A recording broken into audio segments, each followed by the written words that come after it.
नमस्कार शेतकरी मित्रांनो, स्वागत आहे तुमचं हवामान अपडेट्स या यूट्यूब चॅनलवर। मित्रांनो, पुढील 2 ते 3 तासामध्ये व मध्यरात्री व पहाटेच्या दरम्यान 15 जिल्ह्यात ढगफुटी सदृश पावसाला सुरुवात होणार आहे। आपण या व्हिडिओमध्ये संपूर्ण आढावा घेणार आहोत आज राज्यातील कोणकोणत्या जिल्ह्यांमध्ये पावसाची शक्यता असणार आहे। तत्पूर्वी तुम्हाला एक विनंती आहे मित्रांनो, तुम्ही व्हिडिओ पाहताय परंतु चॅनलला सबस्क्राइब करत नाही तर आता चॅनलला सबस्क्राइब करून घ्या व व्हिडिओला लाईक देखील नक्की करा।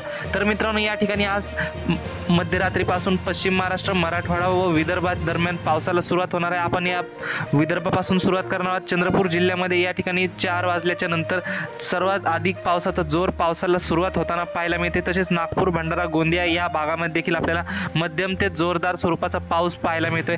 परंतु मित्रांनो, आज विदर्भामध्ये चंद्रपूर जिल्ह्यामध्ये पावसाचा जोर हा अधिक असणार आहे। तसंच या ठिकाणी मराठवाड्याचा विचार केला तर हिंगोली, नांदेड, छत्रपती संभाजीनगर, बीड, लातूर, धाराशिव या जिल्ह्यांमध्ये आपल्याला मुसळधार स्वरूपाचा पाऊस, ढगफुटी सदृश्य हा पाऊस असणार आहे। जसं की तुम्ही स्क्रीनवर बघू शकता, लातूर, औसा या भागामध्ये आपल्याला जोरदार पावसाची शक्यता पाहायला मिळते। तसेच केज, बीड, धाराशिव, तुळजापूर या ठिकाणी आपल्याला मुसळधार स्वरूपाचा पाऊस हा थोड्याच वेळात आपल्याला पाहायला मिळतो। मित्रांनो, बीड, मांजरगाव, परळी, केज या भागामध्ये आपल्याला मध्यम ते जोरदार स्वरूपाचा पाऊस हा थोड्याच वेळात आपल्याला 2 ते 3 तासामध्ये पाहायला मिळतो। तसेच सोलापूर, तुळजापूर, बार्शी या भागामध्ये मध्यम ते जोरदार स्वरूपाच्या पावसाची शक्यता पाहायला मिळते।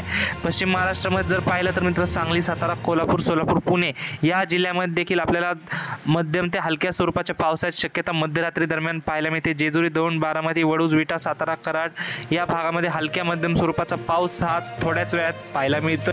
तसेच मित्रांनो, रत्नागिरी, रायगड, सिंधुदुर्ग या जिल्ह्यामध्ये मध्यम ते जोरदार स्वरूपाचा पाऊस हा पाहायला मिळणार आहे। तसेच नाशिक, जळगाव, नंदुरबार या जिल्ह्यामध्ये हवामान ढगाळ पाहायला मिळते, परंतु या ठिकाणी पावसाचा जोर हा कमी प्रमाणात असणार आहे। तर मित्रांनो, ही होती हवामानाविषयी छोटीशी माहिती आवडल्यास आपल्या चॅनलला सबस्क्राइब नक्की करा। तर भेटूयात पुढच्या व्हिडिओमध्ये। धन्यवाद।